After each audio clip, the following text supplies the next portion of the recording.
Dunia Lara sore itu beraroma kecap asin, jahe, dan bawang putih yang ditumis. Suara mendesis dari wajan adalah musik latar yang menenangkan. Ritme yang sudah sangat ia kenal. Dari jendela dapur, cahaya matahari senja masuk, menyepuh segalanya dengan warna keemasan yang hangat dan membuat butiran debu menari-nari di udara. Ini adalah jam-jam favoritnya. Saat-saat hening sebelum suaminya, Baskara, pulang kerja dan putranya, Leo, selesai dengan dunianya sendiri di kamar. Saat-saat di mana ia merasa menjadi pusat dari alam semesta kecil mereka yang sempurna. Tangannya bergerak lincah, membalik potongan ayam yang mulai terkaramelisasi di dalam saus teriyaki yang mengental. Aromanya memenuhi setiap sudut ruangan. Janji makan malam yang lezat dan malam yang damai seperti biasanya. Ia tersenyum sendiri, membayangkan wajah Baskara saat mencicipi masakan ini nanti. Suaminya akan selalu berkata, "Teriyaki buatanmu adalah yang terbaik di seluruh dunia, sayang. Tidak ada yang bisa menandinginya." Pujian sederhana itu, yang diucapkan berulang kali selama bertahun-tahun, tidak pernah gagal membuatnya merasa dicintai. Hidup mereka, pikir Lara, adalah sebuah benteng kenyamanan yang mereka bangun bersama. Sebuah rumah di pinggir kota yang tenang, pekerjaan Baskara yang mapan sebagai konsultan bisnis, dan Leo, putra mereka yang berusia 8 tahun, anak yang cerdas dan sedikit pendiam, yang menjadi perekat dari segalanya. Lara mengaduk saus sekali lagi, memastikannya tidak gosong. Ia mengambil sejumput biji wijen dan menaburkannya di atas ayam. Sentuhan terakhir yang selalu membuat Leo bersorak gembira. Kesempurnaan ada dalam detail-detail kecil seperti ini. Ia melirik jam di dinding. Sebentar lagi Baskara akan tiba. Ia bisa mendengar suara samar dari televisi di ruang keluarga, tempat Leo biasanya menonton kartun atau bermain dengan konsol gamenya. Keheningan yang pecah hanya oleh suara-suara familiar itu terasa begitu menenangkan. Ia mulai menata nasi di 2 piring untuknya dan Leo, sementara piring Baskara akan ia siapkan begitu mobil suaminya terdengar memasuki halaman. Lara merasakan gelombang kebahagiaan yang lembut menyelimutinya. Ia bersyukur untuk dapur yang hangat ini, untuk aroma masakan yang menggugah selera, untuk keluarga kecilnya. Ia menyentuh kalung perak berliontin kecil di lehernya. Hadiah dari Baskara pada ulang tahun pernikahan mereka bulan lalu. Semuanya terasa pas. Semuanya terasa benar. Namun, kedamaian itu pecah dalam sekejap. Bukan oleh suara mobil Baskara, melainkan oleh suara langkah kaki kecil yang berlari tergesa-gesa di lantai kayu. Suara itu tidak seperti biasanya. Langkah Leo biasanya santai, kadang-kadang diselingi lompatan kecil. Ini berbeda. Ini adalah suara kepanikan. Lara baru saja akan memutar tubuhnya ketika sesosok tubuh kecil menabrak punggungnya. Ia terhuyung sedikit. Tangannya masih memegang spatula. "Leo, ada apa? Sayang, hati-hati, ibu sedang memasak," katanya lembut, nadanya masih ringan. Tapi kemudian ia merasakan cengkeraman kecil yang begitu kuat di lengan bajunya. Cengkeraman yang dingin dan gemetar. Ia menoleh dan dunianya yang berwarna keemasan seketika menjadi abu-abu. Wajah putranya tidak seperti yang pernah ia lihat sebelumnya. Pucat pasi, seperti semua darah telah surut dari kulitnya. Matanya yang biasanya jernih dan penuh rasa ingin tahu kini melebar ngeri. Dipenuhi ketakutan murni yang membuat perut Lara terasa melilit. Bibirnya bergetar, mencoba membentuk kata-kata. "Ibu." Suara Leo terdengar serak, nyaris seperti bisikan yang tercekik. "Leo, kamu kenapa? Kamu sakit?" Lara langsung berjongkok, meletakkan spatula di meja dan memegang kedua bahu putranya. Tubuh kecil itu terasa kaku dan dingin di bawah sentuhannya. Leo menggelengkan kepalanya dengan cepat. Matanya melesat ke arah jendela, lalu kembali menatap Lara dengan tatapan yang memohon. Cengkeramannya di lengan Lara semakin erat. Kukunya menancap di kain bajunya. Lara bisa merasakan betapa anak itu bergetar hebat. Ini bukan sakit. Ini adalah teror. Dan kemudian, kata-kata itu keluar dari mulut putranya, diucapkan dengan napas yang terengah-engah dan kepanikan yang begitu nyata hingga membuat udara di sekitar mereka terasa berat. "Ibu dalam bahaya. Ayo pergi dari sini, sekarang." Lara membeku. Otaknya mencoba memproses kalimat itu. Lelucon? Apakah ini bagian dari permainan yang sedang dimainkan Leo? Ia mencari jejak keisengan di mata putranya, tapi tidak ada. Yang ada hanyalah ketakutan yang begitu dalam, begitu dewasa, yang seharusnya tidak pernah ada di mata seorang anak berusia 8 tahun. "Apa maksudmu, sayang? Bahaya apa?" tanya Lara. Suaranya berusaha tetap tenang meskipun jantungnya mulai berdetak lebih cepat. Aroma teriyaki yang tadinya begitu sedap kini terasa memuakan. Tidak ada waktu untuk menjelaskan, desak Leo. Suaranya sedikit meninggi, nyaris seperti jeritan tertahan. Ia menarik lengan Lara dengan seluruh kekuatannya. Tolong, Bu, percaya padaku. Percaya padaku. Dua kata itu menghantam Lara seperti gelombang air dingin. Tatapan mata Leo. Tatapan itu tidak meminta, tetapi menuntut. Menuntut kepercayaan tanpa syarat. Dan di kedalaman hatinya, di tempat di mana intuisi seorang ibu bersemayam, sebuah alarm berbunyi nyaring. Alarm yang mengalahkan semua logika dan rasionalitas. Ia melihat ke arah kompor yang masih menyala, ke arah piring nasi yang telah ia siapkan, ke arah jendela yang masih memancarkan cahaya senja. Dunianya yang sempurna, yang beberapa detik lalu terasa begitu kokoh, kini terasa seperti kaca yang retak. Ada bagian dari dirinya yang ingin tertawa, yang ingin memeluk Leo dan mengatakan bahwa semuanya baik-baik saja, bahwa tidak ada monster di dunia nyata. Tetapi bagian lain, bagian yang lebih purba dan lebih kuat, berteriak padanya untuk mendengarkan. Untuk percaya pada ketakutan di mata putranya. Tanpa berpikir dua kali, ia membuat keputusan. Baiklah, bisiknya. Suaranya sendiri terdengar gemetar. Baiklah, sayang. Ibu percaya padamu. Ia bangkit berdiri dengan gerakan cepat. Tangannya bergerak seperti robot, mematikan api kompor. Desisan wajan langsung berhenti, meninggalkan keheningan yang aneh di dapur. Ia tidak membuang waktu untuk merapikan apapun. Ia hanya menyambar dompetnya dari atas meja makan dan kunci mobil yang tergantung di dekat pintu. Ia melirik sekilas ke arah ponselnya yang tergeletak di samping dompet. Sebuah dorongan aneh membuatnya meninggalkan benda itu di sana. Ia tidak tahu kenapa. Rasanya itu adalah hal yang benar untuk dilakukan. Ayo, katanya. Suaranya tegas. Ia menggenggam tangan kecil Leo yang masih gemetar. Tangan itu terasa seperti sebongkah es. Mereka berjalan cepat melewati ruang keluarga. Televisi masih menyala, menampilkan adegan kartun yang penuh warna dan tawa. Sebuah kontras yang menyakitkan dengan ketegangan yang mencekik di antara mereka. Lara tidak menoleh ke belakang. Ia membuka pintu depan, menarik Leo keluar bersamanya, dan menutupnya dengan pelan, seolah takut membuat suara. Udara sore terasa sejuk di kulitnya, tetapi ia merasa menggigil. Ia membuka kunci mobil dan mendorong Leo masuk ke kursi penumpang depan, sesuatu yang biasanya tidak ia izinkan. Tapi aturan tidak lagi penting sekarang. Ia memasang sabuk pengaman di tubuh kecil putranya sebelum berlari ke sisi pengemudi. Saat ia memasukkan kunci dan menyalakan mesin, tangannya gemetar begitu hebat hingga ia harus mencoba 2 kali. Deru mesin mobil terdengar begitu keras di keheningan jalan mereka yang sepi. Saat ia memundurkan mobil keluar dari halaman, ia melirik rumah mereka sekali lagi. Rumah yang hangat, penuh tawa, dan beraroma teriyaki. Rumah yang kini terasa seperti tempat asing yang berbahaya. Ia tidak tahu bahaya apa yang mereka hindari. Ia tidak tahu kemana mereka akan pergi. Ia tidak tahu apa yang sedang terjadi. Yang ia tahu hanyalah satu hal. Di sampingnya, putranya menatap lurus ke depan. Wajahnya masih pucat, dan di matanya ada kelegaan singkat yang bercampur dengan ketakutan yang masih membara. Dan Lara tahu, tanpa keraguan sedikit pun, bahwa ia baru saja menyelamatkan hidup mereka berdua dari sesuatu yang mengerikan. Ia hanya belum tahu apa itu. Mobil melaju menembus jalanan pinggir kota yang mulai remang. Matahari hampir sepenuhnya tenggelam di ufuk barat, meninggalkan goresan-goresan warna jingga, ungu, dan merah muda di langit. Biasanya, Lara akan mengagumi pemandangan itu, mungkin menunjukkannya pada Leo dan bercerita tentang bagaimana hari berganti malam. Tapi sore ini, warna-warni itu tampak seperti memar di langit, mengancam dan tidak menyenangkan. Tangannya mencengkeram setir begitu erat hingga buku-buku jarinya memutih. Ia mengemudi tanpa tujuan, hanya mengikuti insting untuk terus bergerak, terus menjauh dari rumah mereka. Setiap beberapa menit, ia melirik ke arah Leo. Putranya duduk diam membisu di sampingnya, memeluk ransel sekolahnya yang berwarna biru dengan erat seolah itu adalah satu-satunya benda berharga di dunia. Wajahnya masih tegang, matanya menatap lurus ke depan melewati kaca depan, mengamati jalanan dengan kewaspadaan yang tidak wajar untuk seorang anak seusianya. Keheningan di dalam mobil terasa pekat, hanya dipecah oleh suara mesin dan deru ban di atas aspal. Puluhan pertanyaan berkecamuk di kepala Lara, saling berebut untuk diucapkan. Leo, akhirnya ia memecah keheningan, suaranya lebih serak dari yang ia duga.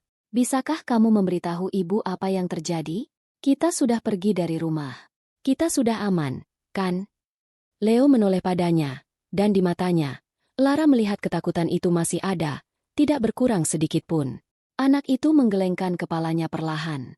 Belum aman, Bu, bisiknya. Suaranya nyaris tak terdengar. Terus jalan saja. Tolong. Permintaan itu, begitu sederhana namun begitu mendesak, membuat gelombang dingin kembali menjalar di punggung Lara. Ia menelan ludah, menahan rentetan pertanyaan lain yang siap keluar. Ia harus percaya pada putranya. Ia sudah berjanji. Ia mengalihkan pandangannya kembali ke jalan. Kakinya menekan pedal gas sedikit lebih dalam. Ia melewati persimpangan yang seharusnya membawanya ke pusat kota, dan sebaliknya, ia mengambil jalan lingkar luar, menuju jalan raya antar kota yang lebih sepi. Ia tidak tahu kemana jalan ini akan membawanya, dan untuk saat ini, ketidaktahuan itu terasa lebih baik daripada berhenti. Pikirannya berpacu, mencoba mencari penjelasan logis. Mungkin ada kebocoran gas di rumah? Mungkin Leo mendengar berita tentang penyusup di lingkungan mereka? Atau mungkin ini ada hubungannya dengan Baskara? Pikiran itu muncul begitu saja, dan Lara segera menepisnya. Tidak mungkin. Baskara adalah suaminya, pria paling lurus dan baik yang pernah ia kenal. Ia bekerja keras untuk mereka. Ia tidak mungkin terlibat dalam sesuatu yang berbahaya. Lara merasa bersalah karena telah memikirkannya. Pasti ada penjelasan lain. Ia melirik kaca spion, sebuah kebiasaan saat mengemudi. Dan saat itulah ia melihatnya. Sebuah sedan hitam. Mobil itu berada beberapa ratus meter di belakang mereka, menjaga jarak yang konstan. Lara tidak terlalu memikirkannya pada awalnya. Jalan raya ini, meskipun sepi, tetaplah jalan umum. Tapi ketika ia berpindah ke lajur kiri untuk menyalip sebuah truk, sedan hitam itu ikut berpindah lajur. Ketika ia kembali ke lajur kanan, mobil itu melakukan hal yang sama. Jantung Lara mulai berdebar lebih kencang. Paranoia mulai merayapinya. Apakah ia hanya berimajinasi? Apakah ia menjadi terlalu tegang karena kepanikan Leo? Ia mencoba menenangkan dirinya. Itu hanya kebetulan. Untuk menguji teorinya, ia mengambil jalan keluar berikutnya secara tiba-tiba, berbelok ke sebuah jalan pedesaan yang lebih kecil tanpa menyalakan lampu sein hingga detik terakhir. Ia melirik kaca spion lagi. Selama beberapa detik yang terasa begitu panjang, jalan di belakangnya kosong. Ia menghela napas lega. Ia hanya paranoid. Tetapi kemudian, lampu depan mobil itu muncul di kejauhan, berbelok ke jalan yang sama. Sedan hitam itu masih di sana. Napas Lara tercekat di tenggorokannya. Ini bukan kebetulan. Ini bukan imajinasinya. Mereka sedang diikuti. Rasa dingin yang tadinya hanya menjalar di punggungnya kini menyebar ke seluruh tubuhnya, membekukan darah di pembuluhnya. Bahaya yang dibisikkan Leo bukanlah imajinasi seorang anak. Bahaya itu nyata, dan sekarang bahaya itu memiliki wujud sebuah sedan hitam yang terus mengejar mereka di bawah langit yang semakin gelap. Leo, katanya, suaranya bergetar. Apakah kamu tahu siapa mereka? Leo tidak menjawab. Ia hanya menundukkan kepalanya, memeluk ranselnya lebih erat lagi. Lara mengerti. Putranya mungkin tidak tahu siapa mereka, tapi ia tahu bahwa mereka ada. Lara memutar otak. Ia harus menghilangkan jejak mereka. Ia teringat film-film aksi yang pernah ia tonton bersama Baskara, adegan kejar-kejaran mobil yang dulu tampak konyol dan tidak nyata. Sekarang, ia berada di dalamnya. Ia menginjak pedal gas lebih dalam, mesin mobilnya meraung. Ia berbelok tajam di setiap persimpangan yang ia temui, melewati jalan-jalan kecil yang berkelok-kelok di antara ladang dan pepohonan. Ia tidak lagi tahu di mana ia berada. Peta di kepalanya sudah lama kabur, digantikan oleh adrenalin dan keinginan untuk bertahan hidup. Ia terus melirik kaca spion. Sedan hitam itu masih membuntuti, tidak terlalu dekat, tapi juga tidak pernah tertinggal jauh. Mereka seperti bayangan yang menempel, sabar dan tanpa henti. Siapapun yang mengemudikan mobil itu, mereka profesional. Mereka tidak terburu-buru. Mereka hanya menunggu. Menunggu Lara membuat kesalahan. Menunggu Lara kehabisan bensin. Atau menunggu Lara kehabisan akal. Setelah hampir 1 jam yang terasa seperti selamanya, Lara melihat sebuah kesempatan. Ia melihat tanda untuk sebuah kota kecil yang terletak agak jauh dari jalan utama. Di depan, ada sebuah persimpangan dengan lampu lalu lintas yang baru saja berubah menjadi kuning. Lara tidak ragu-ragu. Ia menginjak gas, melewati persimpangan itu tepat saat lampu berubah menjadi merah. Di belakangnya, Ia mendengar decitan ban yang tajam saat beberapa mobil berhenti mendadak. Melalui kaca spion, ia melihat sedan hitam itu terpaksa berhenti di belakang barisan mobil lain. Ini adalah kesempatannya. Ia berbelok ke jalan pertama yang ia lihat, lalu berbelok lagi, dan lagi, menciptakan jalur yang membingungkan di dalam kota kecil yang sepi itu. Ia mematikan lampu depan mobilnya selama beberapa detik saat melewati gang yang gelap, lalu menyalakannya kembali. Ia terus melakukan ini selama 15 menit. Jantungnya berdebar kencang di dadanya. Matanya terus-menerus mengawasi kaca spion. Akhirnya, tidak ada lagi tanda-tanda sedan hitam itu. Jalanan di belakangnya kosong. Lara tidak langsung merasa lega. Ia terus mengemudi selama setengah jam lagi, mengambil jalan yang berputar-putar sebelum akhirnya kembali ke jalan raya yang berbeda, menuju arah yang berlawanan dari tujuan awalnya. Ia gemetar hebat. Otot-otot di lengan dan kakinya terasa kaku dan sakit. Ia merasa lelah. Sangat lelah, tetapi ia tahu mereka belum bisa berhenti. Malam telah sepenuhnya turun. Satu-satunya penerangan datang dari lampu depan mobilnya dan kerlip bintang di langit yang tak berawan. Mereka harus mencari tempat untuk beristirahat. Tempat di mana mereka tidak akan mudah ditemukan. Tempat di mana mereka bisa berhenti sejenak untuk bernapas. Ia melihat sebuah papan reklame tua yang sedikit berkarat di tepi jalan. Motel Elang. Kamar kosong. AC. Papan itu tampak suram dan tidak terawat. Tapi bagi Lara saat ini, itu terlihat seperti suar harapan. Motel itu terletak agak jauh dari jalan raya, tersembunyi di balik deretan pepohonan. Itu sempurna. Tidak akan ada yang berpikir untuk mencari mereka di tempat seperti ini. Ia membelokkan mobilnya menuju jalan masuk yang berbatu. Ia memarkir mobil di sudut terjauh dari lobi, di tempat yang gelap dan tersembunyi. Ia mematikan mesin, dan keheningan yang tiba-tiba terasa memekakkan telinga. Selama beberapa saat, ia hanya duduk di sana, menatap bangunan motel yang remang-remang. Kita akan menginap di sini malam ini, oke? Katanya pada Leo, suaranya lembut. Leo mengangguk, tidak mengatakan apa-apa. Lara mengambil semua uang tunai yang ada di dompetnya. Tidak banyak, tapi cukup untuk 1 malam. Ia meninggalkan kartu kredit dan debitnya. Sekali lagi, sebuah keputusan insting. Tidak boleh ada jejak kertas. Ia menarik napas dalam-dalam, mencoba menenangkan dirinya sebelum keluar dari mobil. Tunggu di sini. Kunci pintunya. Jangan buka untuk siapapun selain ibu. Perintahnya. Leo mengangguk lagi. Matanya yang besar menatapnya dengan campuran rasa takut dan kepercayaan. Lara keluar dari mobil dan berjalan cepat menuju lobi kecil yang diterangi oleh satu lampu neon yang berkedip-kedip. Di dalam, seorang pria tua dengan wajah bosan sedang membaca koran. Ia tidak banyak bertanya. Lara membayar tunai untuk 1 kamar dengan 2 tempat tidur, menggunakan nama palsu yang terlintas di kepalanya begitu saja. Ia kembali ke mobil dengan sebuah kunci kuno di tangannya. Kamar nomor 7. Terletak di bagian belakang, menghadap ke hutan. Sempurna. Ia membuka pintu kamar, dan bau apek serta disinfektan murah menyambut mereka. Kamarnya kecil, dengan perabotan tua dan sprei yang warnanya sudah pudar. Tapi ada kunci grendel di pintunya, dan jendelanya menghadap ke kegelapan. Itu sudah lebih dari cukup. Setelah mengunci pintu dan memasang grendel pengaman, Lara akhirnya mengizinkan dirinya untuk bersandar di pintu dan memejamkan mata. Tubuhnya terasa berat, energinya terkuras habis. Mereka telah berhasil. Setidaknya untuk malam ini, mereka aman. Ia membuka matanya dan menatap putranya. Leo sedang berdiri di tengah ruangan, masih memeluk ranselnya. Tatapan matanya tertuju pada Lara, dan untuk pertama kalinya sejak mereka meninggalkan rumah, ketegangan di wajahnya sedikit mengendur.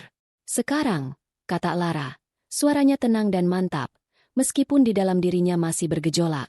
Sekarang ceritakan pada ibu. Ceritakan semuanya. Ruangan itu berbau seperti debu, pemutih, dan keputusasaan. Pendingin udara di jendela berdengung dengan suara monoton yang bergetar. Sesekali terbatuk mengeluarkan udara yang terasa lembab dan tidak sepenuhnya dingin. Cahaya dari lampu di samping tempat tidur memancarkan warna kuning yang sakit-sakitan, menyoroti noda-noda samar di karpet tipis dan retakan-retakan kecil di langit-langit. Ini adalah dunia yang sangat jauh dari dapur Lara yang hangat dan wangi. Begitu jauh hingga rasanya seperti ia telah melintasi dimensi lain. Ia duduk di tepi salah satu tempat tidur. Pegasnya berderit memprotes di bawah bebannya. Kain sprei terasa kasar di kulitnya. Ia menatap putranya, Leo, yang berdiri diam di tengah ruangan, masih mencengkeram ransel birunya seolah itu adalah pelampung di tengah lautan badai. Keheningan di antara mereka terasa berat, syarat dengan pertanyaan yang belum terucap dan ketakutan yang terlalu besar untuk diberi nama. Lara menarik napas dalam-dalam, mencoba menemukan suaranya yang seolah tersangkut di tenggorokan. Adrenalin yang tadi memompanya selama pelarian mereka kini telah surut, meninggalkan rasa lelah yang luar biasa di tulang-tulangnya dan kekosongan yang dingin di perutnya. Leo, ia memulai lagi. Suaranya lebih lembut sekarang. Terima kasih sudah membawa kita pergi. Kamu sangat berani. Ia mencoba tersenyum, tetapi bibirnya terasa kaku dan tidak mau menurut. Tapi sekarang ibu perlu tahu. Ibu harus tahu apa yang membuatmu begitu takut. Leo menatapnya. Matanya yang besar dan gelap tampak tua di wajahnya yang masih kekanak-kanakan. Ia ragu-ragu sejenak. Bibirnya terkatup rapat. Lalu, perlahan, ia melepaskan ranselnya dan meletakkannya di lantai. Ia berlutut, membuka resleting kompartemen utama, dan tangannya masuk ke dalam, melewati buku-buku pelajaran dan kotak pensil. Ketika tangannya keluar lagi, ia memegang sesuatu yang tidak seharusnya ada di sana. Sebuah ponsel. Ponsel itu ramping, berwarna hitam legam, dan terbungkus dalam casing karet yang polos. Lara tidak mengenalinya. Itu bukan ponsel Baskara yang biasa ia lihat tergeletak di meja samping tempat tidur. Ponsel dengan foto mereka bertiga sebagai wallpaper. Ponsel ini terasa asing, rahasia. Ini, punya siapa? Tanya Lara, meskipun firasat buruk sudah mulai merayap di hatinya. Punya ayah, jawab Leo pelan. Aku menemukannya 3 hari yang lalu.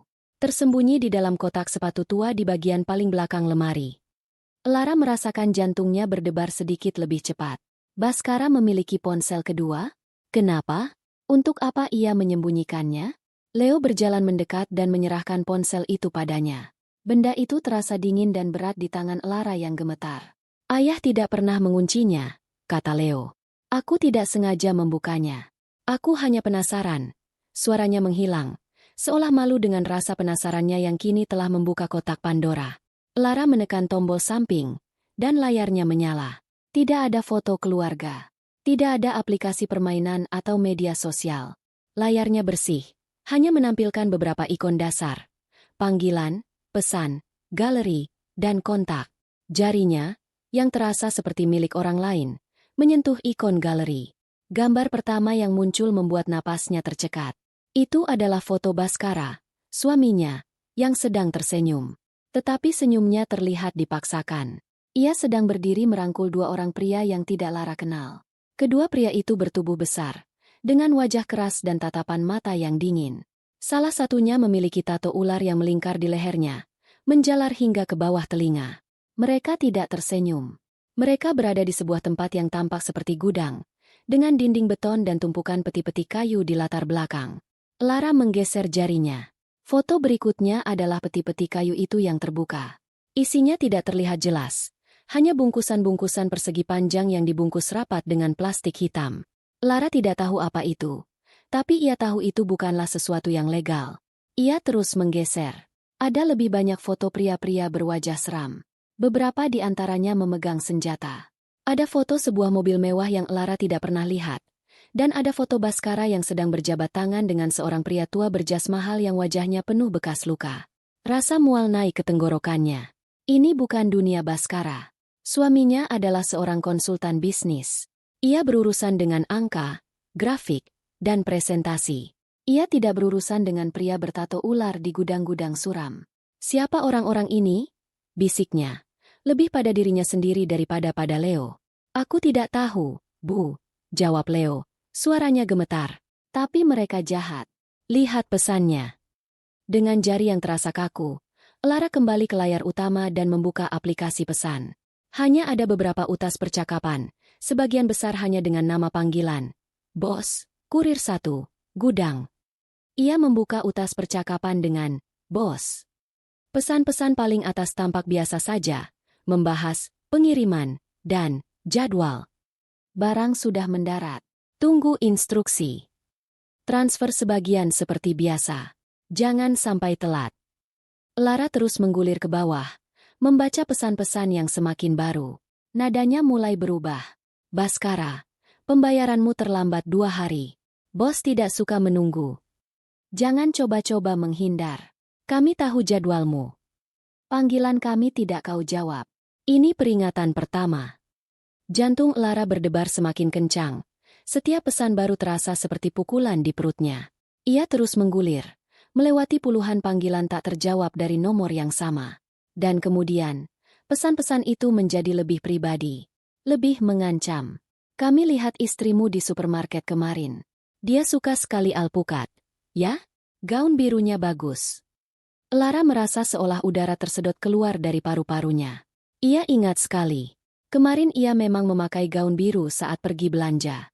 Ia membeli alpukat untuk membuat jus kesukaan Baskara. Mereka mengawasinya. Mereka telah mengawasinya. Ia menatap Leo, yang kini air mata mulai menggenang di pelupuk matanya. Terus baca, Bu, bisiknya. Lara kembali menatap layar. Tangannya gemetar begitu hebat hingga tulisan di layar tampak kabur. Pesan berikutnya dikirim 3 hari yang lalu. Hari di mana Leo menemukan ponsel ini. Anakmu terlihat pintar. Dia pasti akan jadi anak yang baik kalau punya kesempatan untuk tumbuh besar. Ancaman itu begitu terselubung namun begitu jelas. Lara terkesiap, tangannya secara refleks bergerak seolah ingin menutupi Leo dari bahaya, meskipun bahaya itu datang dari layar ponsel di tangannya. Dan kemudian, ia sampai pada pesan terakhir. Pesan yang dikirim sore ini, mungkin hanya beberapa saat sebelum Leo berlari ke dapur. Pesan itu bukan lagi berupa teks. Itu adalah sebuah gambar. Gambar rumah mereka. Diambil dari seberang jalan, dari sudut yang sedikit tersembunyi di balik pohon. Gambar itu menunjukkan pintu depan mereka, jendela dapur tempat ia memasak, dan sebagian kecil dari mobilnya yang terparkir di halaman. Gambar itu diambil hari ini. Di bawah gambar itu, ada satu kalimat pendek yang membuat darahnya terasa membeku. Malam ini, selesaikan atau kami yang selesaikan. Ponsel itu terlepas dari genggamannya yang lemas. Jatuh ke atas sprei dengan suara pelan. Selesai. Mereka akan datang malam ini. Untuk menyelesaikan semuanya. Itu artinya bukan hanya Baskara. Mereka tahu tentang dia. Mereka tahu tentang Leo. Tarikan panik Leo di lengannya. Permohonannya agar mereka pergi. Itu semua masuk akal sekarang. Putranya tidak hanya menyelamatkannya dari bahaya yang tidak diketahui. Putranya telah menyelamatkan nyawa mereka. Leo, bisiknya. Suaranya pecah. Ia menarik putranya ke dalam pelukannya. Memeluknya begitu erat seolah takut seseorang akan merebutnya. Ya Tuhan, Leo. Ia bisa merasakan tubuh kecil putranya bergetar hebat dalam dekapannya. Leo akhirnya menangis. Isak tangisnya yang tertahan kini pecah menjadi tangisan yang sesungguhnya. Tangisan seorang anak yang terpaksa melihat dunia orang dewasa yang terlalu kejam dan terlalu cepat. Lara memeluknya, membiarkan putranya menangis, sementara air matanya sendiri mengalir tanpa suara, membasahi rambut Leo. Ia tidak menangisi bahaya yang mengancam mereka. Ia tidak menangisi hilangnya rasa aman. Ia menangisi sesuatu yang jauh lebih dalam. Ia menangisi kebohongan. Pria yang ia cintai, pria yang ia kira ia kenal luar dalam, ayah dari anaknya, ternyata adalah orang asing. Seorang pria yang menjalani kehidupan ganda yang begitu gelap dan berbahaya. Seorang pria yang telah mempertaruhkan nyawa keluarganya sendiri. Benteng kenyamanan yang ia kira mereka bangun bersama ternyata hanyalah sebuah rumah kartu yang dibangun di atas pondasi kejahatan dan penipuan. Dan malam ini, rumah kartu itu telah runtuh. Ia melepaskan pelukannya dan menatap wajah putranya yang basah oleh air mata. Ia menghapus air mata itu dengan ibu jarinya. Ketakutan di dalam dirinya masih ada, besar dan melumpuhkan. Tetapi sesuatu yang baru mulai tumbuh di sampingnya. Sesuatu yang dingin, keras, dan tajam. Sebuah amarah. Sebuah tekad.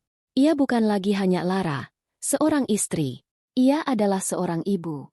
Dan seorang ibu akan melakukan apa saja untuk melindungi anaknya. Baskara telah gagal melindungi mereka. Sekarang, itu adalah tugasnya. Ia mengambil kembali ponsel itu dari tempat tidur. Ia menatap layar yang masih menyala, menampilkan ancaman terakhir itu.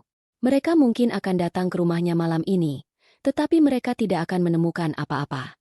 Mereka tidak akan menemukan dia dan Leo. Untuk malam ini, mereka aman. Tapi besok, dan hari sesudahnya, ia harus memastikan mereka tetap aman. Ia harus berpikir, ia harus merencanakan. Ia harus menjadi orang yang berbeda dari dirinya yang tadi sore masih dengan riang memasak teriyaki. Wanita itu sudah mati. Wanita baru, wanita yang waspada dan penuh perhitungan, harus lahir di kamar motel yang bau apek ini. Leo akhirnya tertidur, meringkuk di salah satu tempat tidur dengan napas yang teratur. Kelelahan dan ketegangan hari itu akhirnya mengalahkannya. Lara menyelimutinya dengan selimut tipis yang kasar. Ujung jarinya menyentuh dahi putranya dengan lembut. Bahkan dalam tidurnya, kening Leo sedikit berkerut, seolah mimpi buruk dari dunia nyata masih menghantuinya. Lara duduk di kursi kayu yang reot di sudut ruangan, memeluk dirinya sendiri sambil menatap kegelapan di luar jendela. Pendingin udara masih berdengung. Suara yang kini terasa seperti detak jantung dari kesunyian yang menakutkan. Ponsel rahasia itu tergeletak di meja di sampingnya. Layarnya gelap, tetapi Lara bisa merasakan kehadirannya seperti sebuah bara api. Setiap gambar dan setiap kata yang ia lihat terpatri di benaknya. Dan di dalam keheningan kamar motel itu, pikirannya mulai bekerja, bukan untuk merencanakan langkah selanjutnya, tetapi untuk mundur ke belakang. Ia membuka album kenangan di kepalanya, membolak-balik halaman-halaman yang dulu tampak begitu cerah dan bahagia, dan kini ia melihatnya dengan mata yang baru. Mata yang telah melihat kebenaran yang tersembunyi. Potret suami sempurnanya, Bhaskara, mulai retak, dan melalui retakan-retakan itu, Lara mulai melihat sosok pria yang tidak ia kenali. Ia teringat malam sekitar 6 bulan yang lalu. Saat itu hampir tengah malam ketika Bhaskara tiba-tiba membangunkannya. "Sayang, maafkan aku," bisiknya. "Ada urusan mendadak di luar kota. Klien penting. Aku harus berangkat sekarang juga." Lara, yang masih setengah tertidur, hanya mengangguk mengerti. Ia melihat suaminya berkemas dengan tergesa-gesa, memasukkan beberapa setelan pakaian ke dalam tas travel. Ia terlihat tegang. Saat Lara bertanya, Bhaskara hanya tersenyum dan berkata, "Proyek besar, tekanannya tinggi." Lara mempercayainya. Ia bahkan merasa kasihan pada suaminya yang harus bekerja begitu keras. 3 hari kemudian, Bhaskara pulang dengan wajah lelah tetapi membawa sebuah kotak perhiasan kecil. Di dalamnya ada kalung perak yang kini melingkar di leher Lara. "Untuk istriku yang paling sabar di dunia," katanya sambil memeluknya. Dulu, Lara melihatnya sebagai bukti cinta dan dedikasi. Seorang suami yang bekerja keras dan selalu mengingat istrinya. Kini, ingatan itu memuai dan berubah bentuk. Ketegangan di wajah Bhaskara. Apakah itu karena tekanan pekerjaan, atau karena ketakutan? Tas yang dikemas tergesa-gesa.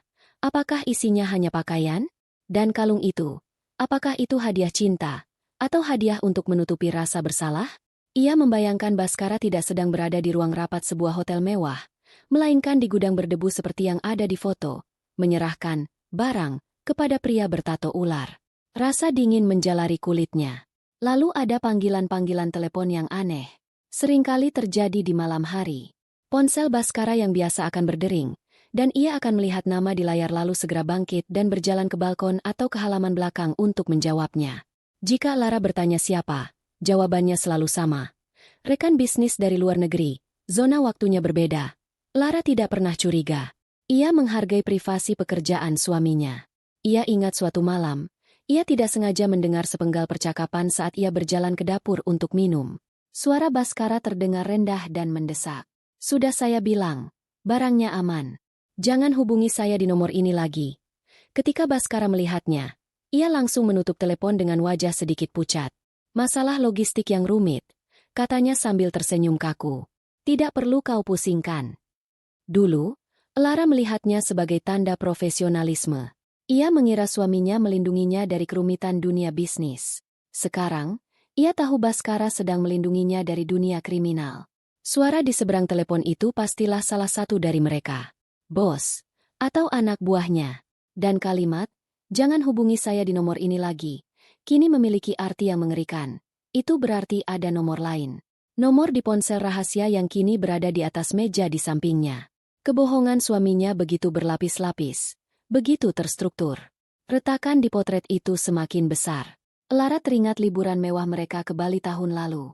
Itu terjadi setelah Bhaskara mengaku mendapat bonus yang sangat besar dari sebuah proyek yang sukses. Mereka menginap di sebuah villa pribadi dengan kolam renang yang menghadap ke laut. Semuanya tampak seperti mimpi. Tetapi Lara ingat ada saat-saat yang aneh. Saat mereka sedang makan malam di sebuah restoran di tepi pantai, ia melihat Bhaskara terus-menerus melirik ke arah pintu masuk, seolah sedang mengharapkan seseorang. Di lain waktu, saat mereka berjalan-jalan di pasar seni, Bhaskara tiba-tiba menariknya ke gang kecil, hanya karena ia melihat dua orang turis asing berbadan besar dari kejauhan. Saat itu Lara menganggapnya paranoid. Mungkin karena terlalu lelah bekerja. Dulu, Lara melihat liburan itu sebagai hadiah atas kerja keras mereka. Sebuah perayaan kesuksesan. Sekarang, ia bertanya-tanya, apakah uang untuk liburan itu benar-benar uang bonus? Atau uang haram dari pengiriman barang? Dan sikap waspada Bhaskara, apakah itu hanya kelelahan? Atau ia sedang bersembunyi? Mungkin liburan itu bukanlah perayaan, melainkan sebuah pelarian. Pelarian singkat dari dunia gelap yang telah menjeratnya. Setiap kenangan indah kini tercemar oleh racun kecurigaan. Hadiah-hadiah mahal, makan malam di restoran mewah, mobil baru yang mereka beli tunai. Semua kemewahan yang Lara kira adalah buah dari kerja keras suaminya, kini terasa seperti properti dalam sebuah sandiwara besar. Ia bukan istri, melainkan penonton yang duduk di barisan paling depan, bertepuk tangan pada aktor utama tanpa menyadari bahwa semua yang ada di panggung itu palsu. Dan yang paling menyakitkan adalah kebohongan yang melibatkan teman-teman mereka. Bhaskara secara bertahap menjauhkan diri dari lingkaran pertemanan lama mereka. Ia selalu punya alasan. Terlalu sibuk, terlalu lelah. Ia mulai berbicara tentang rekan-rekan bisnis baru, tetapi ia tidak pernah mengajak mereka ke rumah. Mereka tipe orang lapangan, sayang, agak kasar. Kamu tidak akan nyaman dengan mereka. Begitulah alasannya. Dulu, Lara berpikir Bhaskara sedang melindunginya, menciptakan batasan antara kehidupan kerja dan kehidupan rumah. Sekarang, bayangan wajah-wajah keras dari foto di galeri ponsel itu muncul di benaknya. Itulah rekan-rekan bisnis baru, itu. Tentu saja Bhaskara tidak pernah membawa mereka ke rumah. Ia tidak ingin dunia monsternya menginfeksi surga palsu yang telah ia ciptakan. Lara bangkit dari kursinya dan berjalan ke jendela, menyingkap tirai tipis itu sedikit. Di luar hanya ada kegelapan dan siluet pepohonan yang bergoyang ditiup angin. Ia melihat pantulan wajahnya sendiri di kaca jendela. Seorang wanita dengan mata bengkak, rambut berantakan, dan ekspresi wajah yang kosong. Ia tidak mengenali wanita ini. Wanita yang memasak teriyaki beberapa jam yang lalu telah lenyap. Ia telah hancur bersama dengan potret suaminya yang sempurna. Rasa sakit di hatinya begitu tajam, begitu dalam, hingga membuatnya sulit bernapas. Rasa sakit karena dikhianati oleh orang yang paling ia percayai di dunia. Bhaskara tidak hanya berbohong padanya. Ia telah mengubah Lara menjadi kaki tangan yang tidak sadar dalam kebohongannya. Setiap senyumannya, setiap lukannya, setiap kata cintanya, semuanya kini terasa seperti bagian dari penipuan. Namun, di bawah lapisan kesedihan dan pengkhianatan itu, amarahnya terus membara. Amarah pada Bhaskara karena telah menyeret mereka ke dalam bahaya ini. Amarah karena telah menempatkan Leo, putra mereka sendiri, dalam garis bidik orang-orang kejam itu. Bagaimana bisa ia melakukan itu? Bagaimana bisa ia menatap wajah putra mereka setiap hari, mengetahui bahwa ia telah menjadikan anaknya sebagai tameng atau alat tawar? Potret itu tidak lagi hanya retak. Potret itu telah hancur berkeping-keping, berserakan di lantai kamar motel yang dingin. Dan saat Lara menatap kepingan-kepingan itu, ia tidak melihat lagi wajah suaminya. Ia melihat wajah seorang pengecut, seorang penipu, seorang monster yang mengenakan topeng pria baik-baik. Dan Lara tahu bahwa ia tidak bisa lagi membuang waktu untuk meratapi ilusi yang telah hancur. Ia harus fokus pada kenyataan yang brutal. Kenyataan di mana ia dan putranya sedang diburu. Dan ia harus menjadi lebih kuat, lebih pintar, dan lebih tak kenal takut daripada para pemburu itu. Karena sekarang, hanya ada mereka berdua. Lara tidak tidur. Setiap kali ia berhasil memejamkan mata selama beberapa menit, bayangan wajah-wajah keras dari foto di ponsel atau barisan kata-kata ancaman itu melintas di benaknya seperti kilatan petir, menyentaknya kembali ke kenyataan yang suram. Ia menghabiskan malam dengan duduk di kursi reyot, mengawasi putranya yang tidur dengan gelisah, dan mendengarkan suara-suara malam yang asing di luar motel. Suara jangkrik, deru truk yang lewat di kejauhan, dan desau angin di antara pepohonan. Setiap suara terasa seperti ancaman potensial, membuatnya tegang dan waspada. Ketika cahaya fajar yang pucat mulai menyelinap masuk melalui celah tirai yang tidak tertutup rapat, cahaya itu tidak membawa harapan, melainkan menyoroti betapa menyedihkannya keadaan mereka. Kamar itu tampak lebih kotor dan lebih menyedihkan di bawah cahaya pagi. Debu-debu beterbangan di udara, dan noda di karpet terlihat lebih gelap. Ini adalah realitas baru mereka. Sebuah kehidupan yang terdiri dari kamar-kamar motel anonim dan pelarian yang tak berujung. Meskipun bukti-bukti di ponsel itu begitu nyata dan mengerikan, sebagian kecil dari dirinya yang naif dan masih mencintai suaminya mulai berbisik di dalam kepalanya. Keraguan mulai merayap masuk, seperti racun yang meresap perlahan. Bagaimana jika semua ini adalah kesalahpahaman yang mengerikan? Bagaimana jika Baskara sebenarnya adalah korban, bukan pelaku? Mungkin ia dipaksa, diancam untuk melakukan hal-hal itu.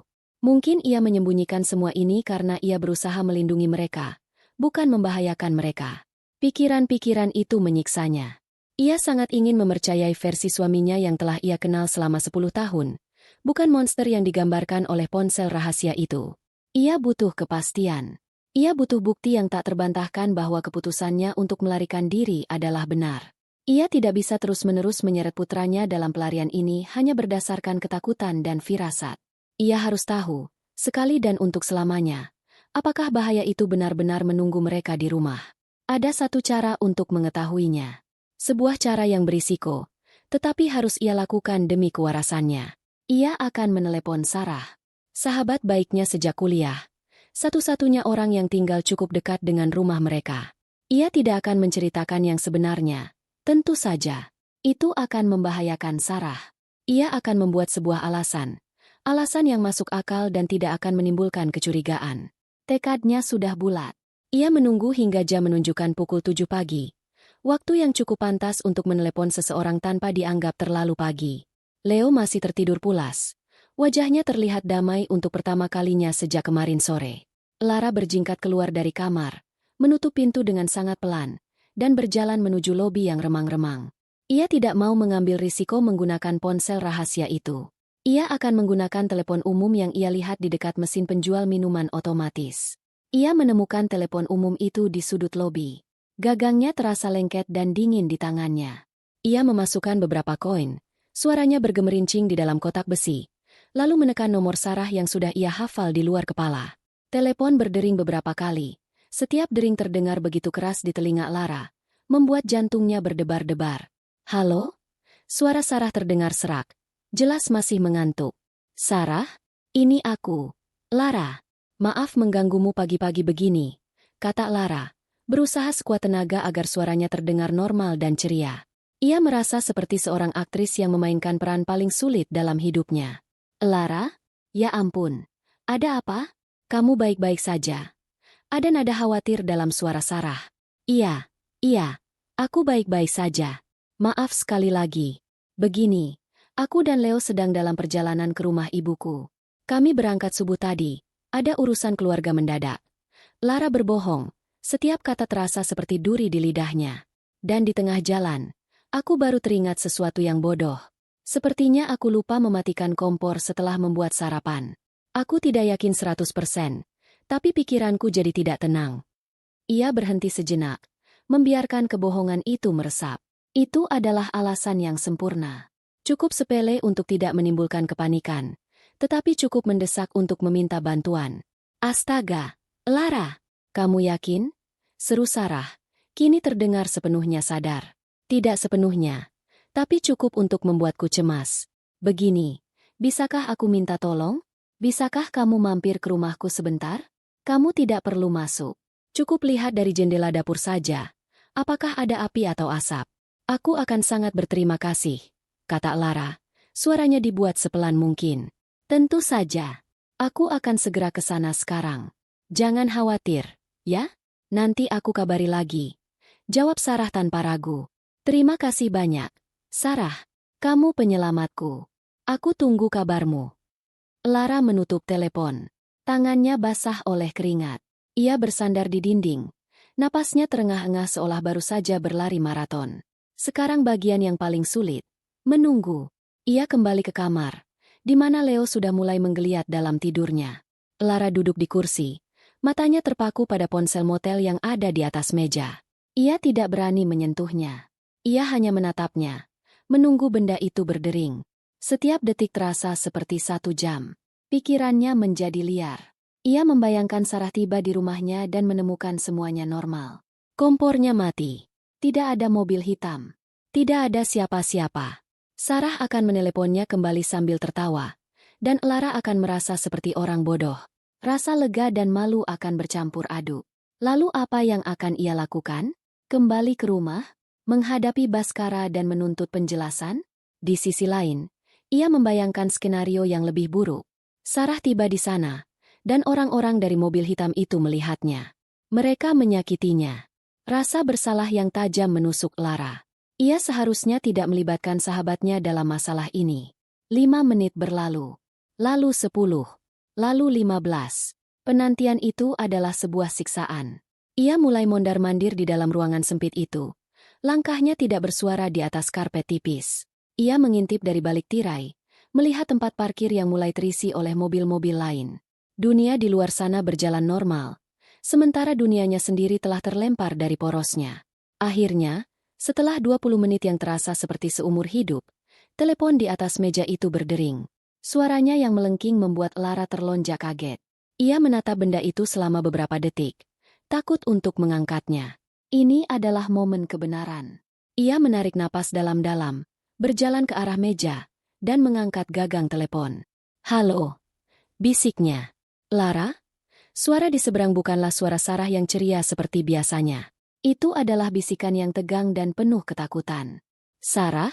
Ada apa? Kamu sudah di sana?" tanya Lara. Jantungnya serasa berhenti berdetak. "Iya, aku di sini.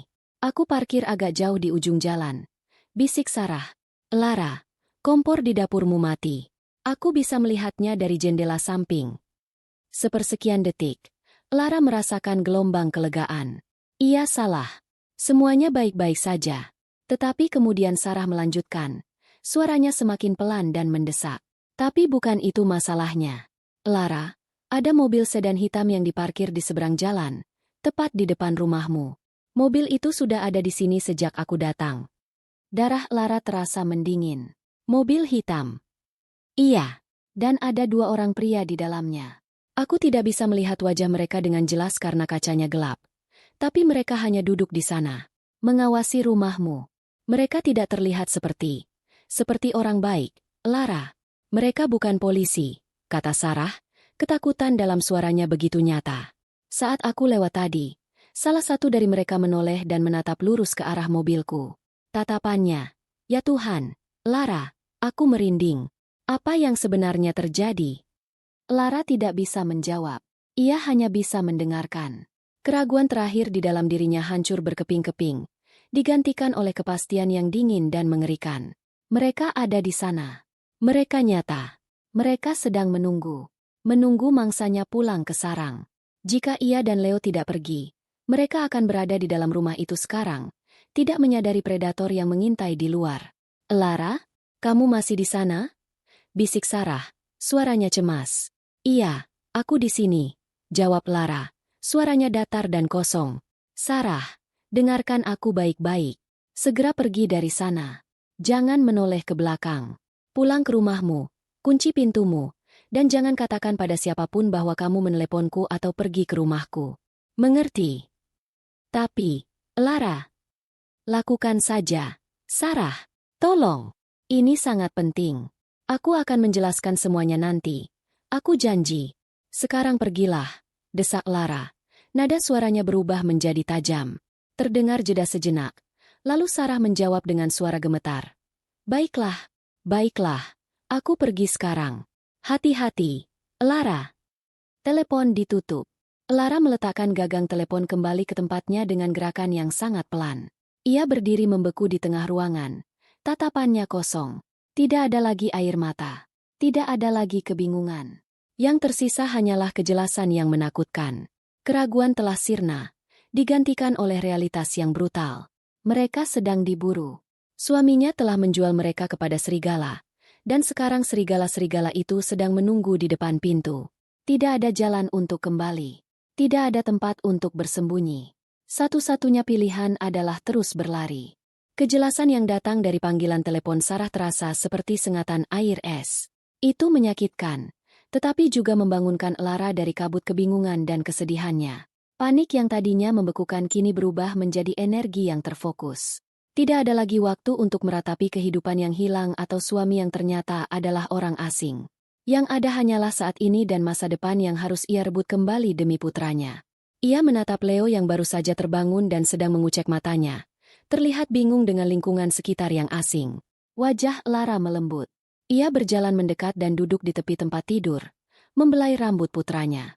"Selamat pagi, jagoan," katanya. Suaranya terdengar lebih mantap dari yang ia rasakan. "Pagi, Bu. Kita di mana?" tanya Leo. Suaranya serak karena tidur. "Kita sedang memulai petualangan besar," jawab Lara, memilih kata-katanya dengan hati-hati. "Seperti di film-film yang kita tonton. Kita adalah tim rahasia, dan kita punya misi. Misi kita adalah pergi ke tempat baru yang aman. Tapi kita harus sangat pintar dan sangat hati-hati. Oke? Tidak boleh ada yang tahu kemana kita pergi." Mata Leo yang masih mengantuk kini melebar.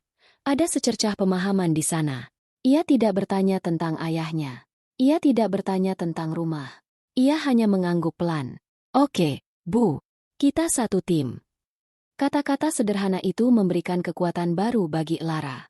Ia bangkit berdiri. Pikirannya mulai bekerja dengan cepat. Ia harus membuat rencana. Melarikan diri tanpa tujuan hanya akan membuat mereka tertangkap. Mereka butuh arah, tujuan. Pertama, ia melakukan inventarisasi. Ia mengeluarkan semua isi dompetnya ke atas meja. Beberapa lembar uang ratusan ribu dan puluhan ribu. Jika dihitung, jumlahnya tidak sampai 1 juta rupiah. Cukup untuk beberapa hari jika mereka sangat berhemat. Kartu kredit dan debitnya tergeletak di sana. Kartu-kartu plastik yang tidak berguna dan berbahaya. Ia mematahkannya satu persatu dan membuangnya ke tempat sampah. Mereka harus hidup dengan uang tunai. Selanjutnya, pakaian. Mereka hanya punya pakaian yang melekat di badan. Tidak cukup. Kemudian, mobil. Tangki bensinnya mungkin tersisa kurang dari setengah. Dan yang terakhir, ponsel rahasia itu. Sebuah alat bukti yang berbahaya, tetapi mungkin juga bisa menjadi sumber informasi. Mereka harus mengubah penampilan. Itu adalah hal pertama yang terlintas di benaknya. Rambut panjangnya yang tergerai, yang selalu dipuji Baskara, kini terasa seperti rambu yang bisa dikenali.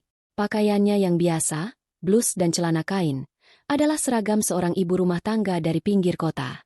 Mereka harus melebur, menjadi tidak terlihat. "Ayo, kita belanja sedikit," kata Lara pada Leo, mencoba terdengar ceria. Mereka check out dari motel dan pergi ke kota kecil terdekat.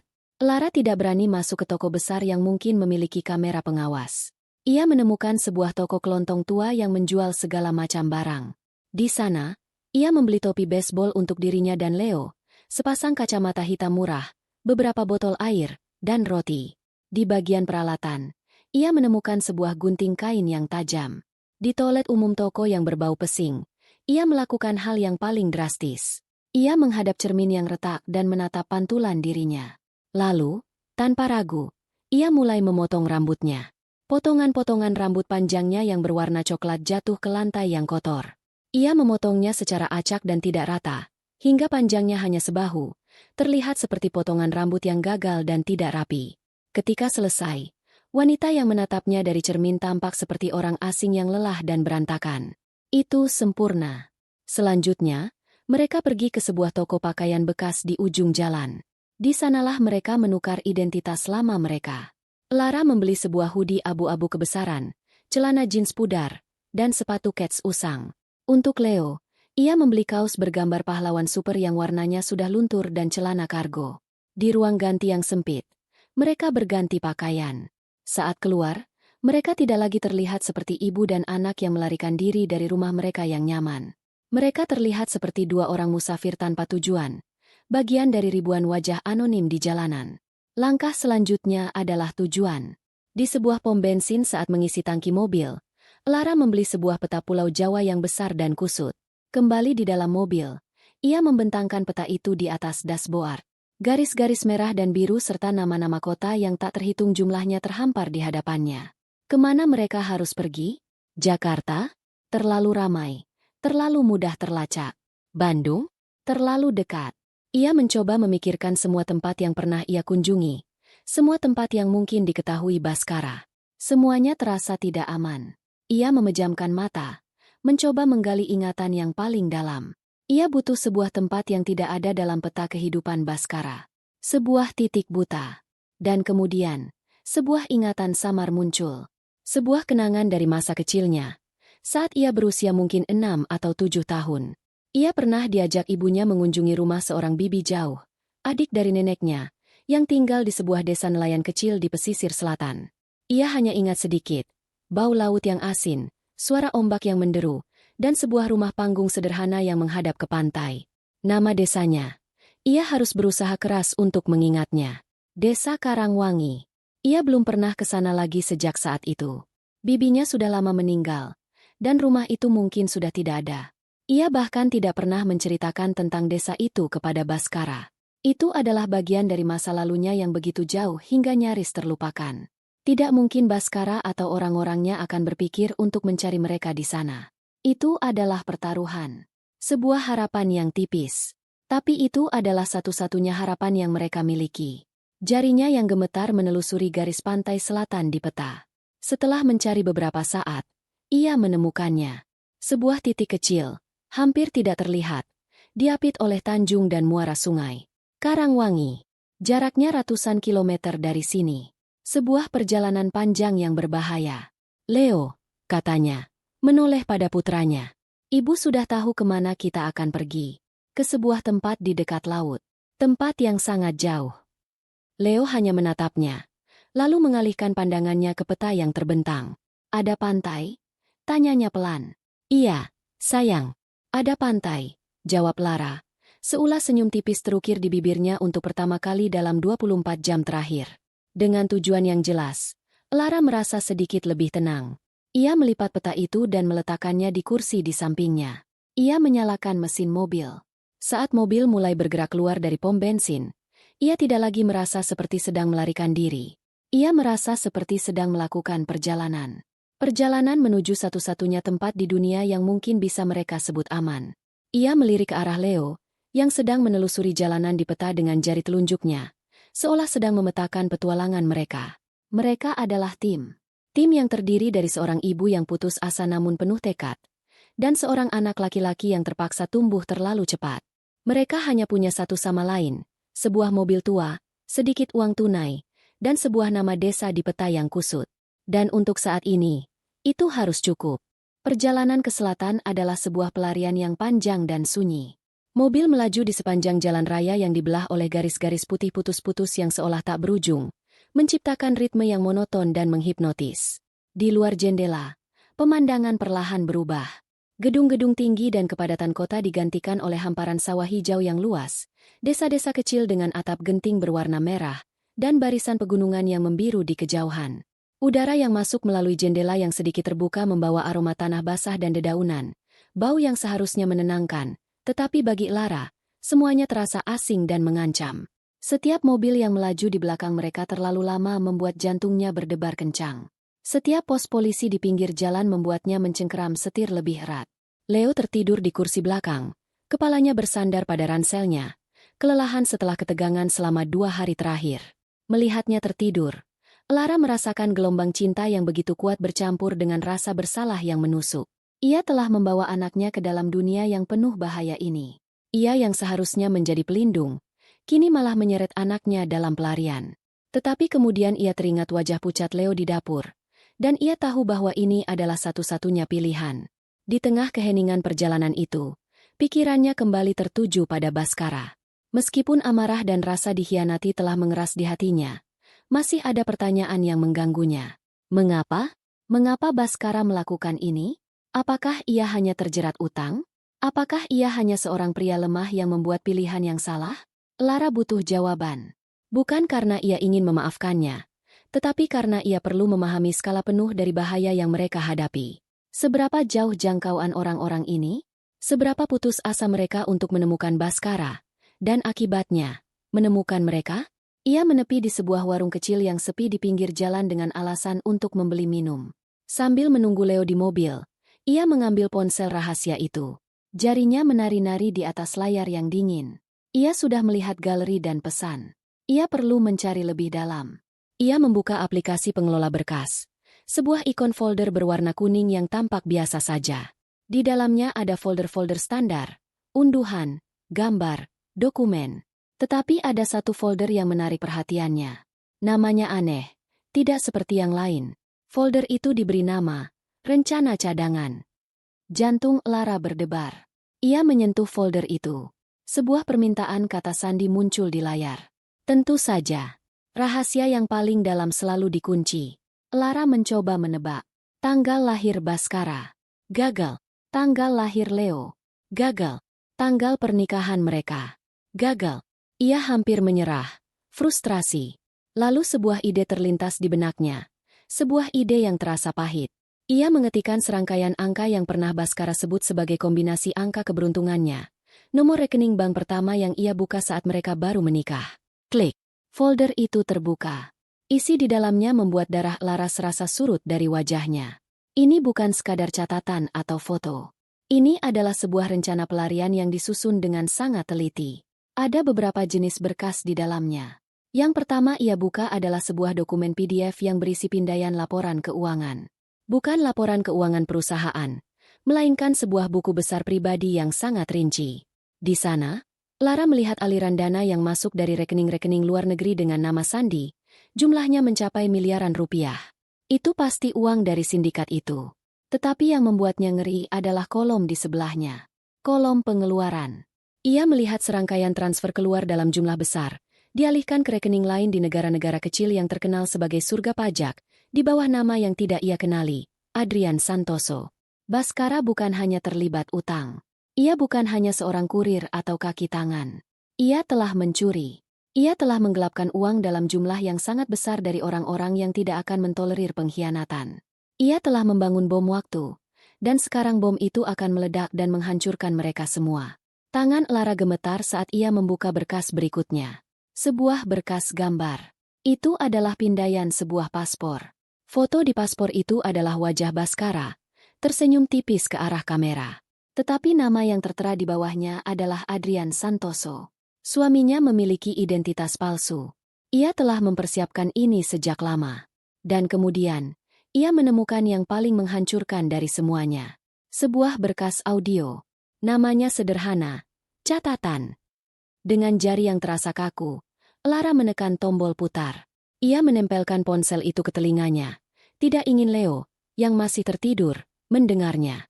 Suara Baskara memenuhi telinganya. Suara yang sama yang biasa membisikkan kata-kata cinta padanya. Suara yang sama yang membacakan dongeng untuk Leo sebelum tidur. Tetapi kata-kata yang keluar bukanlah kata-kata cinta. Ini harus berhasil. Suara Baskara terdengar tegang, berbisik seolah ia sedang berbicara pada dirinya sendiri. Tidak ada jalan lain. Mereka monster. Mereka mendapatkan apa yang pantas mereka dapatkan. Aku mengambil apa yang menjadi hakku. Terdengar jeda, suara napas yang berat. Lara dan Leo, mereka akan baik-baik saja. Mereka akan lebih aman tanpaku. Polis asuransi jiwa itu, jumlahnya cukup besar. Lebih dari cukup untuk memulai hidup baru. Mereka akan mengira aku mengalami kecelakaan. Ya, sebuah kecelakaan. Itu jalan keluar terbaik. Mereka akan berduka, tapi mereka akan aman dan terjamin. Ini satu-satunya cara untuk melindungi mereka. Ponsel itu terlepas dari genggamannya, jatuh tanpa suara ke kursi penumpang. Lara menatap lurus ke depan, ke jalanan aspal yang panas, tetapi ia tidak melihat apa-apa. Telinganya berdenging. Setiap kata dari rekaman itu menusuk jantungnya seperti belati es. Pelindungan? Ini bukan pelindungan. Ini adalah hukuman mati. Baskara tidak sedang mencoba menyelamatkan mereka. Ia sedang merencanakan pengorbanan mereka. Rencananya begitu egois dan mengerikan hingga sulit dipercaya. Ia akan mencuri uang dari sindikat kriminal yang kejam, memalsukan kematiannya sendiri, lalu kabur untuk memulai hidup baru dengan identitas palsu. Ia akan meninggalkan Lara dan Leo untuk menghadapi murka sindikat itu. Ia tahu orang-orang itu tidak akan berhenti sampai mereka menemukan uangnya. Dan mereka akan memulai pencarian itu dari istri dan anaknya. Polis asuransi jiwa? Itu adalah lelucon yang kejam. Tidak akan ada uang asuransi jika tidak ada jasad, atau jika mereka berdua sudah dibereskan oleh sindikat itu sebagai pesan untuk Baskara. Suaminya tidak hanya membahayakan mereka. Ia secara sadar telah menulis skenario di mana istri dan anaknya menjadi umpan, kerusakan tambahan yang bisa diterima dalam rencananya yang egois. Ia melukis dirinya sebagai pahlawan tragis yang berkorban, padahal kenyataannya ia adalah seorang pengecut yang lari dari tanggung jawabnya dengan cara yang paling keji. Rasa sakit karena pengkhianatan yang ia rasakan sebelumnya tidak ada apa-apanya dibandingkan dengan ini. Ini adalah sesuatu yang lebih gelap, lebih dingin. Cinta yang pernah ia rasakan untuk Bhaskara, bahkan sisa-sisa simpati yang mungkin masih ada, semuanya lenyap dalam sekejap, terbakar habis oleh kebencian yang murni dan panas. Pria yang ia nikahi, pria yang menjadi ayah dari anaknya, tidak pernah benar-benar ada. Ia hanyalah sebuah topeng, sebuah ilusi. Dan di balik topeng itu ada seorang monster yang rela mengorbankan keluarganya sendiri demi uang. Sebuah isak tangis kecil terdengar dari kursi belakang. Lara menoleh. Leo sudah bangun, menatapnya dengan mata cemas. Ibu kenapa menangis? Lara dengan cepat menghapus air mata yang ternyata sudah membasahi pipinya. Tapi ini bukan air mata kesedihan. Ini adalah air mata kemarahan. Ia memaksakan seulas senyum. Tidak apa-apa, sayang. Ibu hanya sedikit lelah. Ia mengambil ponsel itu, memasukkannya kembali ke dalam tasnya. Ia tidak akan membuangnya.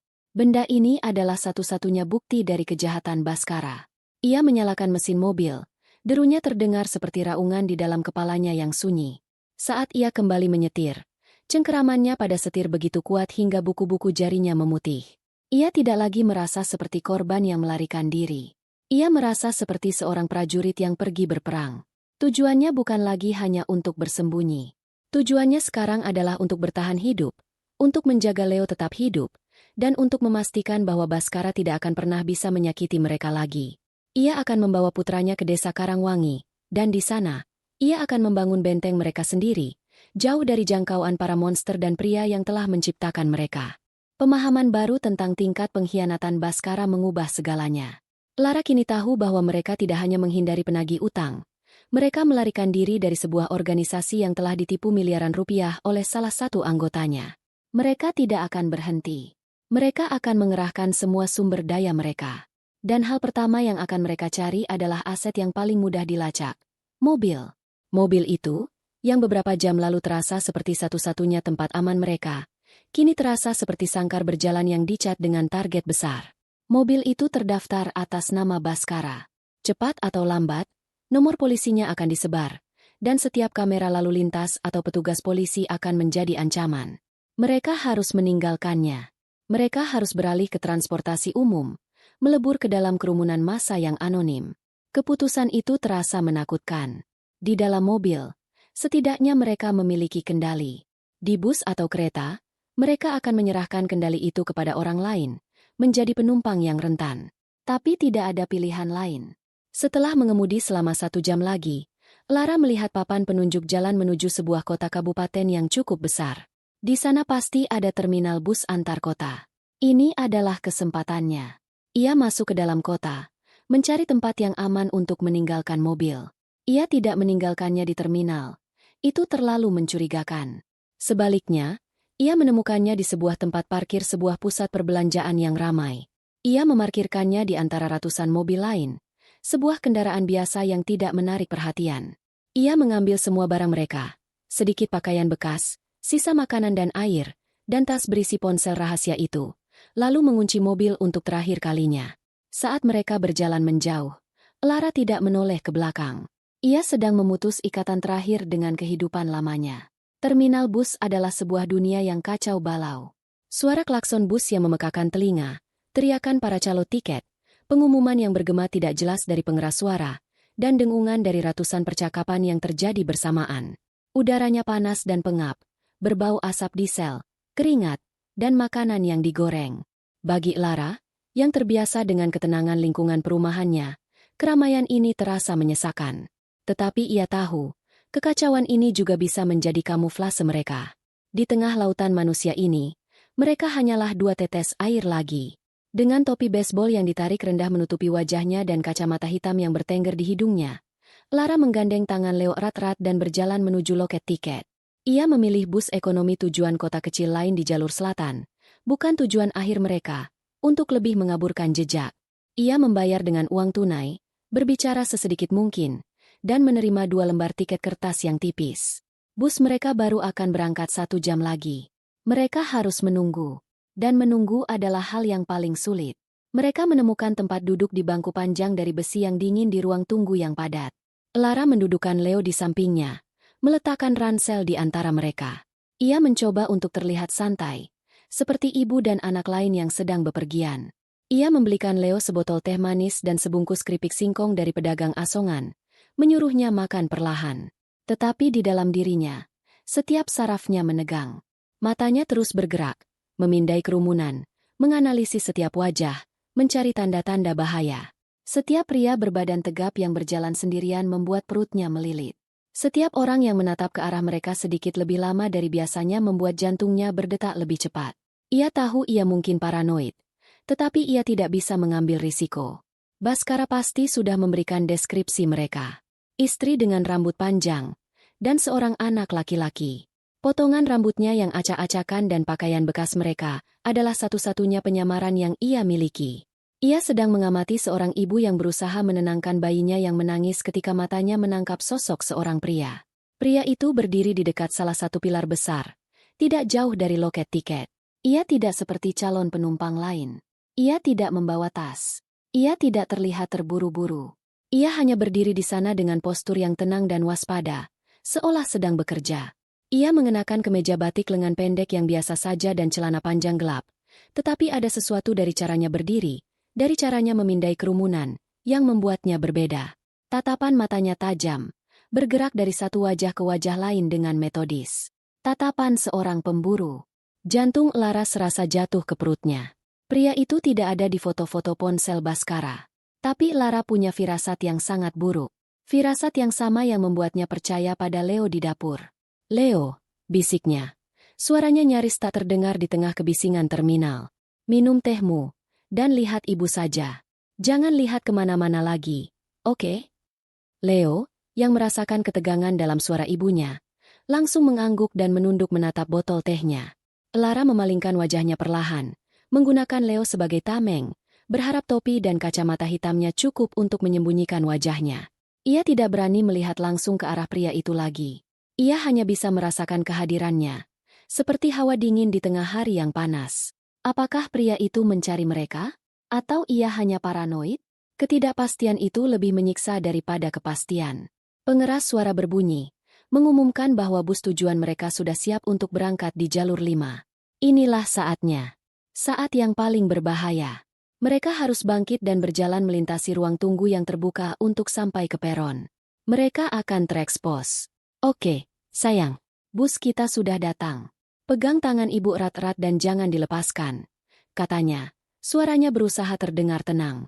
Ia berdiri, menarik Leo bersamanya. Dengan satu gerakan, ia memutar posisi mereka sehingga tubuhnya berada di antara Leo dan pilar tempat pria itu berdiri. Ia mulai berjalan. Langkahnya dibuat senormal mungkin, tidak terlalu cepat, tidak terlalu lambat.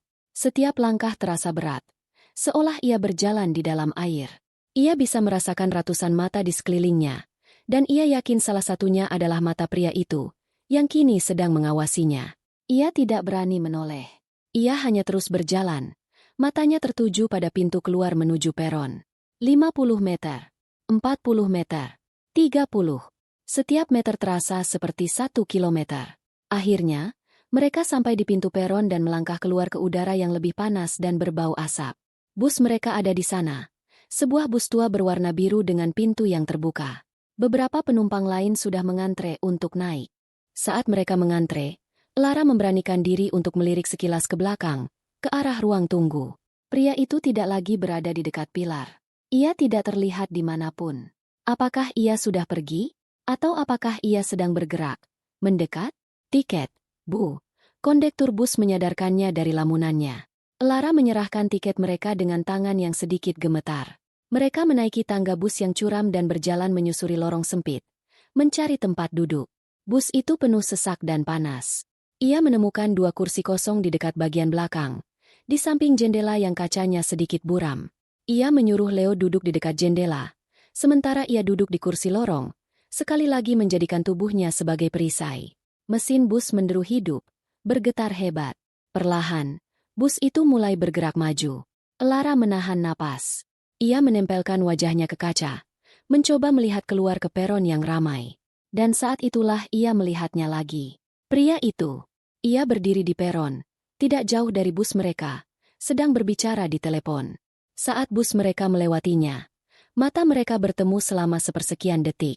Tidak ada pengakuan di matanya, Hanya tatapan dingin dan kosong yang seolah menembus dirinya. Lalu pria itu berbalik dan berjalan santai kembali ke ruang tunggu. Bus berbelok tajam, meninggalkan terminal di belakang. Lara bersandar di kursinya. Seluruh tubuhnya lemas. Ia tidak tahu. Ia benar-benar tidak tahu. Apakah pria itu hanya kebetulan ada di sana? Apakah tatapan mereka yang bertemu hanya sepersekian detik kebetulan? Atau apakah pria itu telah melihat mereka, melaporkan mereka, dan sekarang pengejaran akan dimulai dengan cara yang baru? Ia menatap Leo, yang sedang memandangi pemandangan kota yang berlalu dari jendela dengan ekspresi kagum yang polos. Ia aman. Untuk saat ini. Tetapi Lara tahu, rasa aman itu sangat rapuh. Bayangan di terminal itu adalah pengingat bahwa mereka tidak bisa berhenti. Mereka tidak bisa beristirahat.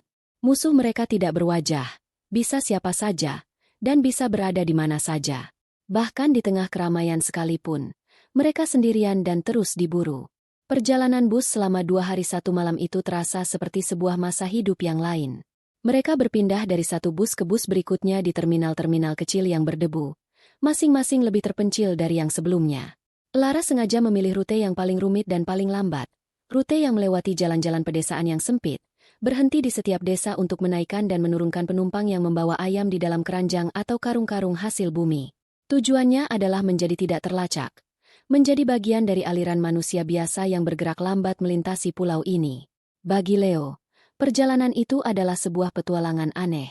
Ia menempelkan wajahnya di kaca jendela, mengamati dunia yang belum pernah ia lihat sebelumnya. Tetapi bagi Lara, setiap pemberhentian adalah sumber kecemasan baru, setiap penumpang baru yang naik adalah ancaman potensial. Ia hampir tidak tidur, hanya memejamkan mata sesekali, tubuhnya selalu waspada. Akhirnya, pada suatu sore yang mendung, kondektur bus meneriakkan nama tujuan mereka, Karangwangi. Jantung Lara berdebar kencang. Mereka telah tiba. Saat mereka turun dari bus, yang pertama kali menyambut mereka bukanlah pemandangan, melainkan aroma. Udara terasa berat oleh bau garam, ikan kering, dan tanah basah setelah hujan. Desa itu lebih kecil dan lebih terpencil dari yang Lara bayangkan. Hanya ada satu jalan utama beraspal yang retak-retak, diapit oleh rumah-rumah panggung kayu sederhana yang beberapa di antaranya tampak kosong dan lapuk. Tidak ada toko modern. Hanya beberapa warung kelontong dengan papan nama yang catnya sudah mengelupas. Di kejauhan, ia bisa mendengar suara yang ia rindukan tanpa ia sadari. Deru ombak yang konstan, memecah di pantai yang tak terlihat. Penduduk setempat yang mereka lewati menatap mereka dengan rasa ingin tahu yang tidak disembunyikan. Seorang wanita asing dengan potongan rambut aneh dan seorang anak laki-laki pucat yang mengenakan pakaian kota yang lusuh. Mereka jelas bukan dari sana. Lara menarik topinya lebih rendah dan menggandeng tangan Leo lebih erat. Mencoba memancarkan kepercayaan diri yang tidak ia miliki. Masalah pertama mereka adalah menemukan rumah bibinya. Ia hanya memiliki ingatan seorang anak berusia 7 tahun sebagai panduan. Ia ingat rumah itu berada di ujung desa, paling dekat dengan pantai, dan memiliki pohon mangga besar di halaman depannya. Mereka mulai berjalan menyusuri jalan utama, menjauhi pusat desa yang kecil itu. Semakin jauh mereka berjalan, semakin sepi jalanan itu. Rumah-rumah menjadi semakin jarang. Setelah berjalan hampir 1 kilometer, ia melihatnya. Sebuah rumah panggung kayu yang reot, tampak miring seolah bisa runtuh kapan saja. Cat birunya sudah terkelupas di banyak tempat, memperlihatkan kayu yang menghitam karena cuaca. Beberapa papan di terasnya hilang, dan jendelanya hanya berupa lubang menganga tanpa kaca. Tetapi di halaman depannya, berdiri kokoh sebuah pohon mangga yang tua dan rindang. Ini pasti tempatnya. Harapan kecil yang sempat tumbuh di hati Lara menguap begitu saja. Rumah itu tidak hanya kosong. Rumah itu hampir hancur. Tidak ada pintu, tidak ada listrik, tidak ada air. Tidak mungkin mereka bisa tinggal di sini. Rasa putus asa yang dingin mulai merayapinya lagi. Ia telah menyeret putranya sejauh ini hanya untuk menemukan jalan buntu.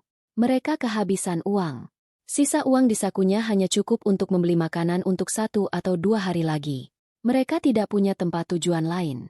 Ia duduk di bawah pohon mangga itu, menarik Leo ke dalam pelukannya. Putranya tidak mengeluh. Ia hanya bersandar pada ibunya, sama lelahnya. Lara menatap lautan di kejauhan. Ombaknya yang putih bergulung-gulung tanpa henti. Ia merasa sekecil butiran pasir, terdampar dan sendirian. Untuk pertama kalinya sejak pelarian mereka dimulai, ia merasa benar-benar kalah. Dan di tengah keputusasaan itulah, sebuah nama muncul di benaknya. Sebuah nama dari masa lalu yang lain.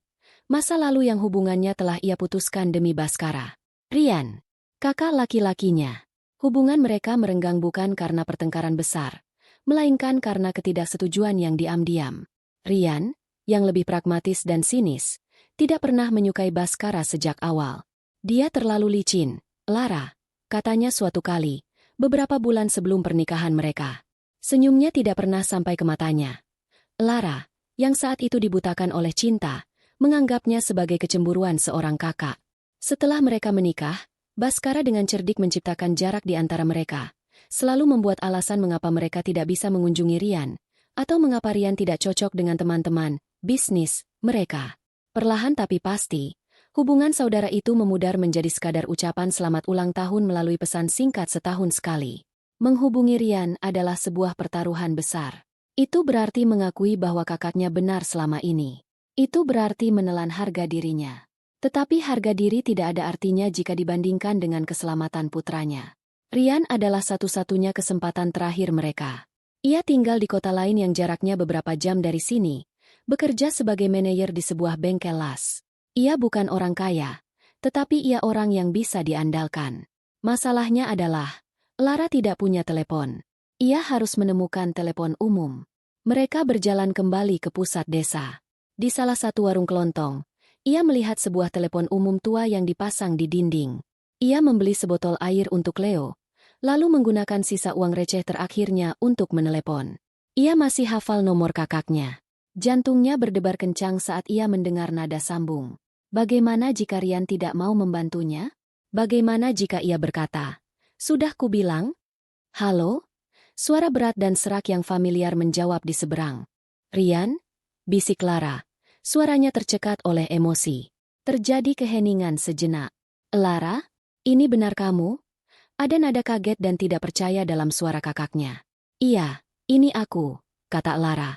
Air mata mulai menggenang di matanya. Ia tidak bisa menahannya lagi. Aku butuh bantuan." Dan kemudian, Lara menceritakan semuanya. Bukan versi yang disensor, tetapi versi yang mentah dan brutal. Tentang ponsel rahasia, tentang sindikat, tentang penggelapan uang, tentang rencana keji Baskara untuk mengorbankan mereka. Ia berbicara dengan suara rendah dan cepat, diselingi isak tangis yang tertahan, sambil terus mengawasi jalanan di luar warung. Di seberang telepon, Rian hanya diam mendengarkan. Ia tidak memotong. Ia tidak menghakimi. Ketika Lara selesai, keheningan yang terasa begitu panjang menyelimuti mereka.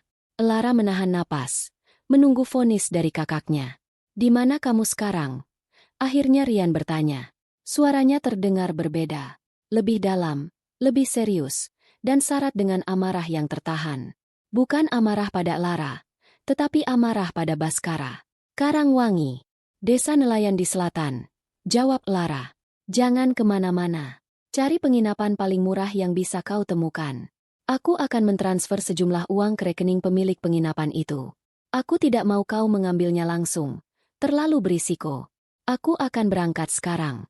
Mungkin baru akan sampai besok pagi," kata Rian. Nadanya tegas dan penuh perintah. Tidak ada keraguan, tidak ada celaan. Hanya tindakan. "Rian, aku..." Lara tidak tahu harus berkata apa. "Aku akan urus ini, El. Kamu tidak sendirian lagi," potong Rian. "Sekarang, cari tempat itu dan kirimkan aku nomor rekeningnya." Dan Lara, "Aku turut menyesal. Aku seharusnya lebih keras kepala dulu." Telepon ditutup. Lara berdiri termangu di depan telepon umum itu. Gagang telepon masih di tangannya. Ia tidak merasakan kelegaan. Yang ia rasakan adalah sesuatu yang lebih dalam. Sebuah kehangatan yang perlahan menyebar di dadanya yang dingin. Itu adalah harapan. Bukan lagi harapan tipis yang ia ciptakan sendiri, tetapi harapan nyata yang datang dari uluran tangan seseorang yang peduli. Ia tidak lagi sendirian. Mereka punya sekutu. Dan dengan kesadaran itu, ia tahu bahwa mereka mungkin saja, bisa melewati ini semua. Dengan arahan dari pemilik warung yang baik hati, Lara menemukan satu-satunya penginapan di desa itu. Tempat itu lebih mirip rumah warga yang beberapa kamarnya disewakan daripada sebuah hotel. Pemiliknya, seorang ibu parubaya bernama Bu Anjani, menatap mereka dengan curiga pada awalnya, Tetapi setelah Lara menjelaskan situasinya, berbohong tentang dompetnya yang hilang dan sedang menunggu kiriman uang dari kakaknya, wajah wanita itu melembut. Setelah Rian menelepon untuk mengkonfirmasi dan mentransfer uang yang lebih dari cukup untuk beberapa malam, sikap Bu Anjani berubah menjadi ramah. Kamar yang mereka dapatkan kecil dan sederhana, tetapi bersih. Ada tempat tidur dengan sprei bermotif bunga, sebuah kipas angin di langit-langit, dan kamar mandi kecil dengan bak berisi air dingin. Setelah berhari-hari dalam pelarian, fasilitas sederhana itu terasa seperti kemewahan bintang 5. Malam itu, untuk pertama kalinya, Leo mandi dengan benar, bukan hanya diseka dengan tisu basah. Lara mencuci pakaian mereka satu persatu di kamar mandi dan menjemurnya di dekat jendela, berharap angin laut akan mengeringkannya saat pagi. Malam itu, Lara tidur lebih nyenyak dari yang ia kira. Kehadiran Rian yang akan datang terasa seperti sebuah jangkar di tengah badai. Ia tidak lagi merasa seperti sedang jatuh bebas. Ada jaring pengaman, meskipun masih jauh di bawah sana. Rian tiba keesokan paginya, tepat saat matahari terbit. Ia datang dengan sebuah mobil pick-up tua yang penuh dengan peralatan las. Penampilannya sama sekali tidak berubah. Tinggi, kurus, dengan wajah yang selalu terlihat sedikit lelah tetapi matanya tajam. Saat ia melihat Lara dan Leo, tidak ada kata-kata. Ia hanya berjalan maju dan menarik adik perempuan serta keponakannya ke dalam sebuah pelukan yang canggung namun erat. Dalam pelukan itu, Lara akhirnya membiarkan dirinya benar-benar rapuh. Ia menangis, bukan karena takut, tetapi karena kelegaan. Selama beberapa hari berikutnya, Rian mengambil alih. Ia adalah pria yang praktis dan tidak suka basa-basi. Pertama, ia pergi memeriksa rumah tua bibi mereka. Tulangnya masih bagus, katanya saat kembali. Hanya butuh banyak kerja keras. Ia berbicara dengan kepala desa, menjelaskan bahwa adiknya akan tinggal di rumah warisan keluarga itu untuk sementara waktu, menciptakan sebuah cerita latar yang masuk akal tentang Lara yang membutuhkan ketenangan setelah masalah keluarga di kota. Kemudian, pekerjaan dimulai. Dengan sebagian uang yang ia bawa dan bantuan beberapa warga desa yang ia bayar, mereka mulai memperbaiki rumah itu. Papan-papan yang lapuk diganti, atap yang bocor ditambal, dan jendela-jendela baru dipasang. Rian memasang pintu depan yang kokoh dengan kunci grendel yang kuat. Mereka membersihkan bagian dalam rumah dari debu dan sarang laba-laba yang sudah bertahun-tahun menumpuk. Perlahan, rumah hantu di ujung desa itu mulai terlihat seperti sebuah tempat tinggal. Selama proses itu, Lara menemukan tujuan baru.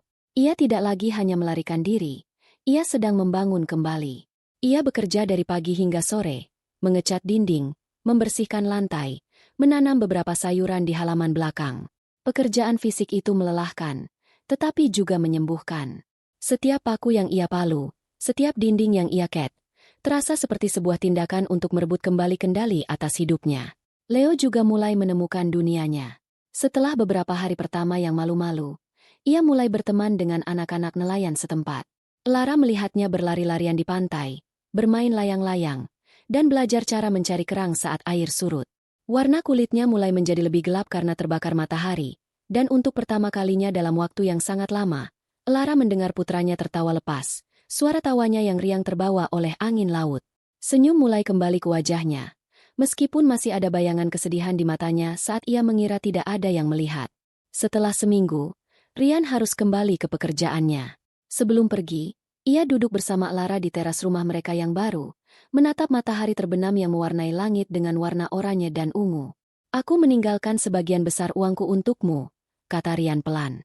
"Itu tidak banyak, tapi cukup untuk beberapa bulan ke depan. Aku juga meninggalkan ponsel bekas. Nomornya baru, tidak terdaftar. Hanya aku yang tahu nomor ini. Jangan pernah gunakan untuk menghubungi orang lain." "Terima kasih, Rian. Aku tidak tahu bagaimana cara membalasnya," bisik Lara. Rian menatap adiknya. "Jaga dirimu dan Leo. Itu sudah cukup.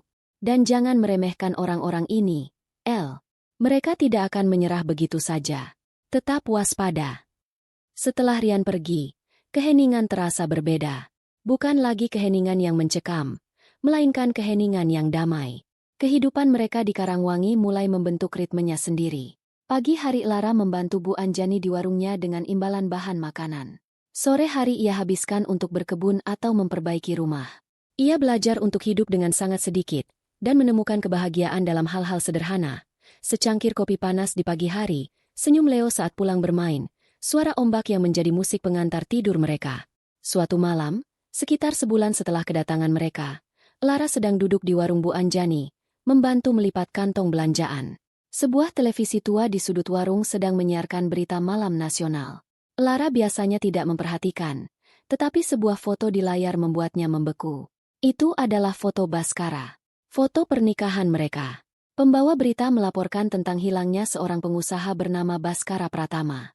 Ia menghilang tanpa jejak sebulan yang lalu. Mobilnya ditemukan di tempat parkir sebuah pusat perbelanjaan. Polisi mencurigai adanya tindak kejahatan, tetapi juga tidak mengesampingkan kemungkinan ia melarikan diri karena masalah utang. Yang paling aneh, kata pembawa berita itu, adalah istri dan anaknya juga menghilang. Lara menatap layar. Jantungnya berdebar pelan dan mantap. Ia melihat foto pria yang pernah menjadi suaminya, dan ia tidak merasakan apa-apa. Tidak ada cinta, tidak ada benci, hanya kehampaan yang dingin. Pria di layar itu adalah hantu dari kehidupan lain. Bu Anjani, yang melihat Lara terpaku pada televisi, berkomentar. Kasihan sekali ya, Mbak. Istri dan anaknya ikut hilang.